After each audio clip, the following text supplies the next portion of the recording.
Você sabe o que é inteligência emocional e como desenvolvê-la? Aprimorar essa habilidade pode trazer mudanças significativas tanto na vida pessoal quanto profissional, pois nos permite melhorar nossos relacionamentos e enfrentar desafios com maior resiliência e equilíbrio. O TV Câmara Entrevista de hoje te convida para fazer parte desta conversa sobre inteligência emocional.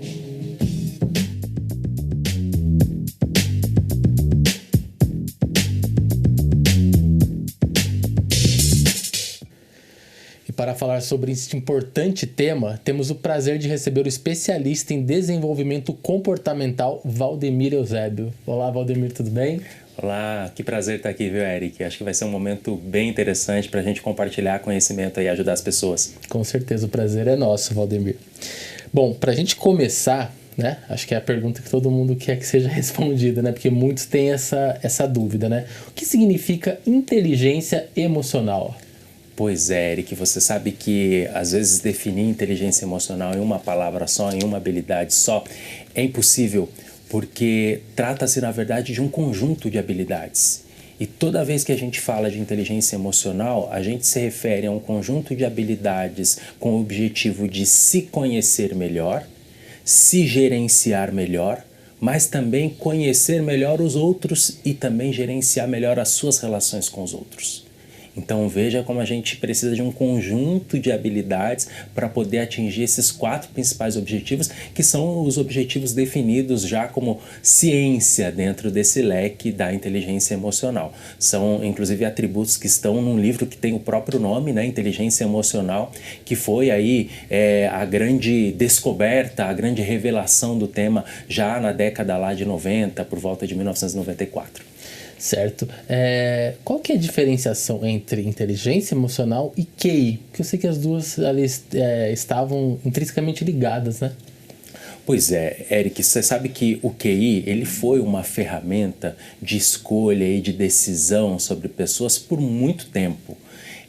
A gente tem isso muito presente nos cenários de guerra, por exemplo, onde Primeira, Segunda Guerra, pessoas eram recrutadas, eram escolhidas e decisões eram tomadas sobre quem ficava na linha de frente, quem ia para a parte mais estratégica, muito pensando no QI, que é o quociente de inteligência. O quociente de inteligência você mede com testes muito específicos de raciocínio lógico, de conhecimento matemático e que são medidas ali muito objetivas, tangíveis, que você mensura com muita facilidade. Então isso de certa forma agradou muita gente por muito tempo, justamente por essa facilidade. Mas nós aí ao longo do tempo fomos descobrindo que o QI não tinha a possibilidade de resolver muitos dos problemas que uma sociedade mais complexa começava a trazer. Há exemplo dos problemas de relacionamento. Hoje nós sabemos que, por exemplo, no ambiente corporativo, o maior desafio não é de gerenciar uma planilha ou de medir um número ou de um resultado. O maior desafio hoje dentro de uma empresa está nas relações. O grande diferencial hoje de qualquer empresa, de qualquer organização, de qualquer instituição está nas pessoas que estão ali e, sobretudo, na forma que elas se relacionam.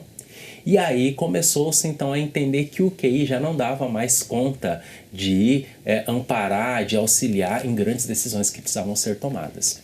E aí já na década lá de 1994, ali nesse período, o Daniel Goleman publicou um livro chamado Inteligência Emocional, que a partir daí passou a ajudar muita gente a entender que a partir dali o QI até poderia continuar sendo importante, como é até hoje, para algumas medidas, para alguns dados objetivos que você precisa saber de raciocínio lógico, de inteligência matemática e tudo mais. Mas surgiu um outro termo que passou então a complementar essas decisões que precisam ser tomadas sobre pessoas, que é o quociente emocional. Então agora a gente já não tem mais o QI, a gente passa a ter o QI e o QE. Dentro do QE, Eric, a gente vai olhar para esses 4 aspectos que eu coloquei aqui para você. Então, o que a gente avalia no quociente emocional? O quanto a pessoa se conhece, autoconhecimento, A gente fala do quanto a pessoa se gerencia, o quanto ela tem autocontrole, por exemplo, né? O quanto ela consegue até mesmo se expressar, colocar para fora aquilo que ela está sentindo, a autoconsciência. Tá? E a gente tem também aquilo relacionado aos outros, como eu comentei. Então você tem o autoconhecimento, o autogerenciamento, mas você tem também a capacidade de você conhecer o outro, que é algo extremamente importante em qualquer ambiente. É muito importante, antes de você falar, antes de você se posicionar, você saber para quem você está falando, como essa pessoa vai ouvir aquilo que você tem para dizer. E, mais ali para o final, a questão do gerenciamento das emoções. Lidar com situações de conflito, que não precisa ser entre 10 pessoas. Onde tem 2 pessoas, você já tem a possibilidade de um conflito. Então, o quociente emocional também olha para essa sua capacidade. A capacidade de você lidar e de gerenciar conflitos. Entendi. E qual que é a importância da gente desenvolver essa habilidade nesses tempos modernos? Então, Eric, você sabe que as escolas, felizmente, já estão começando a olhar para isso.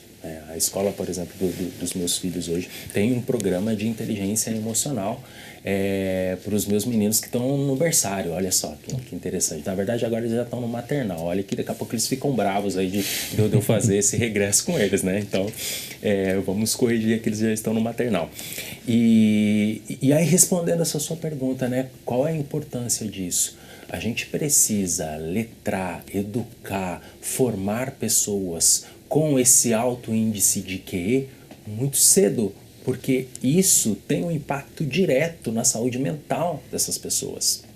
As pessoas hoje elas não sofrem porque elas não conseguem realizar um cálculo, não conseguem chegar a um número, não conseguem resolver um problema de raciocínio lógico. Então não faz muito sentido a gente depositar a solução de todos os problemas do ser humano no quociente de inteligência. Mas quantas e quantas pessoas, Eric, você não conhece, eu não conheço, que sofrem hoje de questões emocionais? A gente tem números que amparam o nosso Brasil, infelizmente números tristes, que nos colocam em ranking de depressão, que nos colocam em ranking de ansiedade.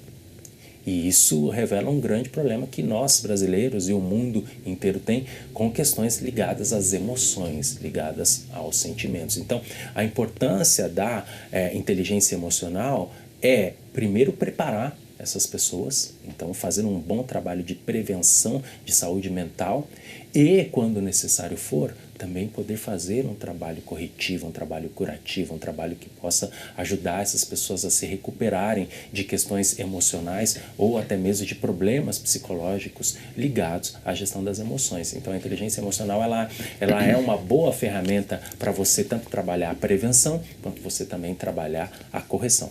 Certo. Eusébio, um pouco antes da gente iniciar a nossa conversa, você estava me contando que você participou de um congresso em São Paulo, no qual foi debatido um novo conceito, que é a agilidade emocional. Você poderia explicar um pouquinho para nós? É bem oportuna essa questão, Eric, porque são terminologias bem parecidas, né? Inteligência emocional, agilidade emocional, logo as pessoas tendem a achar que é a mesma coisa, ou que é mais do mesmo, ou que uma coisa é o aprofundamento da outra. E é muito bom a gente ver a ciência evoluindo a passos largos, tanto é que hoje também discutir só o QE já não ajuda a resolver os problemas da sociedade de hoje. A gente precisou ir além. Tanto é que isso pode ficar até para um outro programa aí, Eric, a gente, além do QE, a gente também tem o QA, que é o quociente de adversidade. Tá? Mas esse pode ficar para um outro tema, e aí indo até mais especificamente nessa direção da agilidade emocional, que costuma ser confundido. Você lembra que quando eu mencionei a inteligência emocional, eu falei ali basicamente de 4 pilares, né? Sim. Se conhecer, se gerenciar, conhecer os outros e gerenciar os outros. Exatamente. A agilidade emocional é um conceito mais novo, ele é mais recente, ele vem principalmente de uma psicóloga de Harvard chamada Susan David, que inclusive escreveu um livro com o mesmo nome, tá? Agilidade Emocional, fica até a dica de leitura aí para quem está nos acompanhando. E a agilidade emocional é um conceito que vem sobretudo para nos ajudar, para ajudar o indivíduo. Então não é algo para ter um impacto, pelo menos direto, na relação desse indivíduo com as outras pessoas. Então é um processo que vai ajudar muito a pessoa que está num momento desafiador, num momento de crise, que está passando por algum tipo de revés ou até mesmo que está enfrentando alguma adversidade. Então, a agilidade emocional é um processo que ajuda, sobretudo, a pessoa nestas condições. E ajuda como? Ajuda fazendo com que a pessoa consiga extrair dessa situação, inclusive de revés, né, o melhor possível, ou pelo menos o menos pior. Então eu uso a agilidade emocional para poder sair melhor de situações de crise, para poder sair melhor de situações adversas na minha vida. Isso que é a agilidade emocional, de uma forma bem simplificada aqui, né, para que todos possam entender. Bem interessante, bem interessante. Voltando à questão da inteligência emocional em si, ao seu ver, Eusébio, como que esse conceito influencia as relações interpessoais? Olha, a inteligência emocional, ao meu ver, Eric, é a base das relações interpessoais. É a base. Por isso é tão importante a gente estar aqui falando sobre esse tema, por isso é tão importante que esse tema esteja nas escolas, que esse tema esteja nas empresas, porque qualquer relação hoje em dia precisa ser mediada, amparada por inteligência emocional, dado o volume de interferências, o volume de estímulos que as pessoas têm hoje. As pessoas estão num estilo de vida muito mais corrido, muito mais intenso, muitas vezes até mais doente. E a inteligência emocional nos ajuda muito a perceber primeiro a si mesmo e perceber os outros, antes de falar algumas coisas, de propor algumas coisas, de tomar algumas decisões. Então, quando a gente deixa isso de lado, existe um pilar, tá, da inteligência emocional que o próprio Daniel Goleman traz, que se chama empatia, tá? E ela é a base para eu poder conhecer melhor o outro, tá? Então, a empatia não é necessariamente eu colocar o seu sapato, né? Porque eu não consigo viver a sua vida.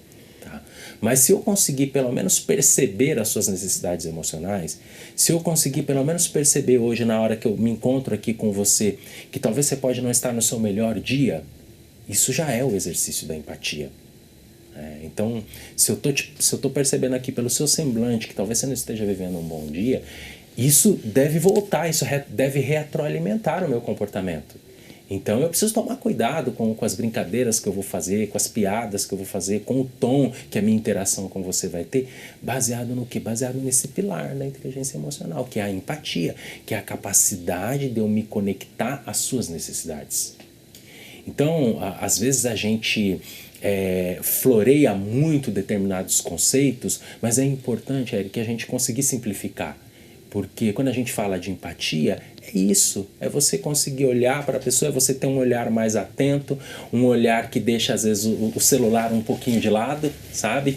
Porque essas distrações acabam roubando essa nossa atenção. Então a gente não consegue se conectar com o outro porque a gente está distraído. E aí, a partir desse momento que a gente se conecta de verdade, que eu tenho empatia contigo, eu consigo nutrir ali uma relação ou uma interação que vai ser muito melhor para ambos.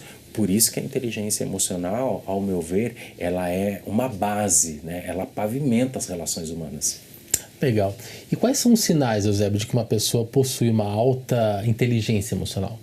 Olha, isso é bem legal e a gente pode talvez explorar esses sinais olhando para esses 4 pilares, sabe? Por quê? Uma pessoa com um alto índice de QE, uma pessoa com um quociente emocional elevado, é uma pessoa que primeiro se conhece muito bem. E conhecer muito bem não é saber dos seus títulos, dos seus diplomas, não é nada disso. No quesito emocional, se conhecer bem é saber, por exemplo, no dia de hoje, nomear o que você está sentindo. Como que você acordou hoje? Já começa assim, a gente vive num piloto automático que muitas vezes a gente não consegue olhar para dentro de si e saber como é que a gente está se sentindo. O homem, sobretudo, ele tem muito a caminhar nesse aspecto. As mulheres estão um pouco mais à frente dessa questão da autoconsciência. Então, uma pessoa com alto índice aí de inteligência emocional é uma pessoa que se conhece, que sabe se definir, que sabe identificar as suas nuances emocionais e é uma pessoa que também vai saber utilizar isso muito bem ao longo do dia. Então, é alguém que vai conseguir ter bons níveis de autocontrole. Hoje a gente tem visto o quanto o autocontrole tem sido talvez um item de luxo na vida das pessoas. Eu ainda essa semana vi Aí um caso que eu acredito que muita gente deve ter acompanhado, de um motorista que sai na rodovia e que aborda uma família dentro do carro e que dispara no pneu e dispara contra o para-brisa por uma discussão ali de trânsito. Então, isso revela para nós como está, em geral, o índice de autocontrole das pessoas. Está muito baixo. Então, uma pessoa emocionalmente inteligente é uma pessoa que consegue se controlar em situações difíceis. E daí afora, é uma pessoa que vai ter, como eu comentei também com você aqui, a questão da empatia. Ela, na maior parte das vezes, ela vai conseguir se conectar com a necessidade emocional dos outros. E aí, a cereja do bolo, que parece fácil quando a gente fala aqui, Érico, mas que não é, que é as relações, ou seja, as habilidades sociais. Uma pessoa emocionalmente inteligente, ela tem muitas habilidades sociais. E o que a gente fala habilidades sociais, né? Tem muita coisa dentro das habilidades sociais, mas vamos puxar aqui, Eric, para o contexto de quem está nos assistindo. Habilidade social é você, por exemplo, cultivar aquilo que os nossos avós já falavam, já nos ensinavam, que é: você já deu bom dia hoje? Você já deu boa tarde? Você já deu boa noite? Você pediu com licença para passar? Você falou obrigado? Habilidade, essa é a base da habilidade social. Então, alguém que faz contato visual, que cumprimenta, que se preocupa, que trata bem, é alguém que tem um alto índice de IQ nas coisas simples. Sem dúvida, são princípios básicos, né? José, para a gente continuar essa nossa conversa, né, você exemplificou muito bem aí os atributos que uma pessoa com alto quociente emocional tem, mas para aquelas que não têm, como que nós conseguimos desenvolver maior essa autoconsciência? Olha, Eric, o próprio Daniel Goleman, aí, né, o pai da inteligência emocional, então para não ser eu aqui que estou dizendo, ele vai dizer que é impossível você desenvolver a inteligência emocional sem se conhecer primeiro. Então, esse é o princípio para quem quer melhorar o seu índice de QI e vale a pena investir nisso. A gente tem inúmeros dados e tem pesquisas mostrando, inclusive, isso é muito mais comum no mundo corporativo, tá? Que é um mundo que eu estou muito presente, que sempre realiza pesquisas dizendo que, por exemplo, líderes e profissionais que são mais bem-sucedidos são profissionais que cultivam inteligência emocional. Então, pelo menos 90% dos profissionais que são bem-sucedidos, quando você vai olhar por que esses profissionais têm de diferente dos outros, 90% deles têm a inteligência emocional como algo que diferencia. Então, vale a pena, quem está nos acompanhando aqui, correr atrás, né? Estudar, pesquisar, e esse é o começo de tudo. Mas, respondendo bem a sua pergunta, como que alguém, né, começa a olhar para isso e pode se desenvolver? Porque essa é a boa notícia. O quociente emocional, ele é algo que pode ser treinado, que pode ser desenvolvido ao longo da vida. Ao contrário, por exemplo, do que muito se falou, inclusive, sobre o QI lá no passado, porque a conversa do QI era justamente essa. QI alto, QI baixo. Quem tem QI baixo, esquece, está fora. Quem tem QI alto, está dentro. Essa era a conversa, né? Como algo estático, fixo na vida de alguém. Então, a boa notícia quando a gente começa a olhar, por exemplo, para o QI é essa. O quociente emocional é algo totalmente treinável. Então, a gente pode ter pessoas hoje que estão péssimas em todos aqueles comportamentos que eu descrevi, tá? E a boa notícia é que se elas cuidarem, se elas se atentarem genuinamente para desenvolver aquilo, elas podem sim ficar muito boas naquilo. Mas tudo isso passa por esse ponto principal que eu coloquei aqui para você, que é o autoconhecimento.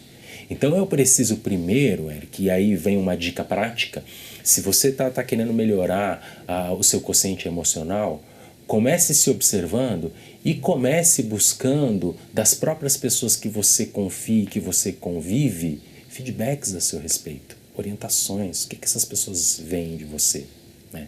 Então, chega ali para o seu parceiro, para sua parceira, para sua mãe, para o seu filho, para o seu parente, para o seu amigo, para a pessoa que está trabalhando com você ali, o seu lar, 8 horas por dia. Se for uma pessoa que você confia, pergunte para essa pessoa: fulano, o que você acha que eu poderia melhorar assim no dia a dia, na minha relação com você, na relação com as outras pessoas? Essa pessoa seguramente tem algo importante para te dizer. Tem uma coisa que você não enxerga, tá? Então esse pode ser um bom ponto de partida, Eric, para você começar a olhar para o seu quociente emocional, começar a se desenvolver, primeiro no autoconhecimento. para depois na autogestão, porque eu não consigo gerir aquilo que eu não consigo identificar. Então, se o seu colega está falando que você, sei lá, você é muito nervoso, você é muito estourado, você está muito sem paciência, poxa, agora você tem uma informação importante para você dar esse segundo passo, que é da autogestão. Então, eu consigo em determinadas situações, poxa, o Eric veio agora aqui e me provocou, mas eu tô com o meu desafio pessoal aqui de melhorar a minha inteligência emocional. Então, peraí, deixa eu me segurar, deixa eu entrar na brincadeira também, porque isso vai me ajudar a ser uma pessoa melhor. Então, começa por aí. Entendi. Então, ao seu ver, uma liderança eficaz está estritamente ligado a um quociente emocional elevado hoje em dia. Sim, totalmente. E não só o líder de sucesso, Eric, como o profissional de sucesso. Porque o líder ele também não é líder 100% do tempo, ele também é liderado. Ele precisa saber ser liderado. E hoje, apesar da gente falar tanto do assunto liderança, e é uma pauta muito importante para as empresas, e eu estou sempre participando dessa pauta nas minhas consultorias e nos meus treinamentos, mas eu costumo levar um outro ponto que também é muito importante. Além de você aprender a ser líder, você também precisa aprender a ser liderado. E para o liderado, esse ponto da inteligência emocional, ao meu ver, é tão importante quanto. Porque há momentos que você vai discordar, há momentos que você gostaria de fazer diferente, há momentos que você vai se sentir para baixo. E aí, como é que você usa a inteligência emocional para poder dar a volta nisso? Sem dúvidas. Por tudo que você já nos passou até agora aqui, Eusébio, a gente consegue entender que essa é uma habilidade que, o quanto antes desenvolvida, melhor vai ser para o autoconhecimento da pessoa. Você acredita que essa é uma habilidade que deva ser cada vez mais colocada em prática nas escolas? Sim, sem dúvida. Quanto mais cedo, melhor. E no ambiente escolar isso é muito importante porque a gente também já vê problemas nas escolas muito relacionados às questões emocionais. Os professores eles não têm desafios hoje que são desafios ali da dislexia ou do problema de aprendizagem. Eles existem, né? Eles existem sim, não vamos dizer que eles desapareceram, mas a gente percebe hoje, quando a gente olha para o noticiário, que esse não está sendo o desafio. Quantas notícias a gente viu no último mês, né, dizendo que a escola X está com um problema Y porque os alunos, né, não estão conseguindo aprender? Dificilmente a gente vê uma notícia disso. E a gente tem uma ciência, a própria psicopedagogia muito bem amparada, sendo construída, lidando com essas questões. Então, esse problema, apesar de existir, ele não é o maior problema. O problema hoje na escola é o problema da relação aluno-professor, do aluno funcionário, né? Dos próprios funcionários, dos próprios professores e coordenação. São problemas de relações humanas. Por isso é muito importante que isso esteja na escola, não só dentro da sala de aula, mas que isso também esteja na escola enquanto instituição. É importante que os professores, os pais, os diretores, os orientadores pedagógicos também estejam sempre a par, se atualizando, se aperfeiçoando em relação ao quociente emocional. E de que forma você acredita que isso pode ser aplicado dentro da escola? Olha, eu sempre quando penso numa solução, eu gosto de pensar nas soluções baratas, nas soluções práticas, porque às vezes você dá uma solução e aí você fala assim, um exemplo aqui, você contrata uma empresa de consultoria para implementar um programa de inteligência emocional. Mas isso não está ao alcance de todo mundo, isso não está ao alcance, por exemplo, de muitas escolas públicas. Então, o que a gente poderia pensar, Eric, enquanto ferramenta ou enquanto processo para ajudar essas escolas de forma imediata? A gente sabe que uma das grandes vantagens, Eric, do mundo, da era que a gente está vivendo hoje, é o conhecimento. O conhecimento, felizmente, hoje ele está aqui disponível na tela do nosso celular e eu acho que a gente precisa aproveitar cada vez mais essas vantagens e trazer esse conhecimento, trazer vídeos, trazer os professores, trazer os cursos abertos, tá, para dentro dessas escolas. E aí a gente está falando basicamente da escola abrir a porta para isso, né, o gestor escolar se conscientizar disso e estabelecer ali uma iniciativa, um programa, onde ele vai dar que seja 30 minutos semanais, que seja para os seus profissionais, para que eles possam estudar isso. Né? E que eles também possam, eu acho que tem um poder muito grande nisso, em trabalhar grupos de reflexão. Ou seja, vamos também ali uma vez na semana, ou o que quer que seja, uma vez por mês, sentarmos para discutirmos essa pauta da inteligência emocional. Porque boa parte das reuniões, e aí sendo específico no ambiente escolar, elas vão ser voltadas para conselho de classe, para nota baixa, às vezes até para questões disciplinares que esbarram ali na questão emocional, a gente sabe, quando não tem como fundamento a própria questão emocional, né? Mas aí senta-se para discutir se vai dar castigo, se expulsa, se dá advertência, então fica sempre ali naquela superfície e você não vai para a raiz do problema. Então, o aluno X, ele está apresentando um problema, ele está violento, e por quê? Como é que está a saúde emocional desse aluno? Como é que está a relação familiar dele? Como é que é a interação dele com os colegas, com o professor? Vamos olhar um pouco mais para o cerne, para o núcleo do problema, para ver como a gente pode trabalhar. Então, eu entendo que disponibilizar tempo, criar iniciativas, tá? É o primeiro passo para a escola que quer mudar esse jogo. Tá? E num segundo momento, criar grupos de reflexão, reunir pessoas, colocar essas pessoas para exporem situações, para debaterem, né, à luz desse conhecimento que está tão aberto para a gente hoje, que está disponível. Sem dúvida, seria uma política pública importante a se implementar nas escolas. Bom, o TV Câmara Entrevista vai para uma breve pausa e logo mais voltaremos para dar sequência à nossa conversa. Não saia daí, fique conosco.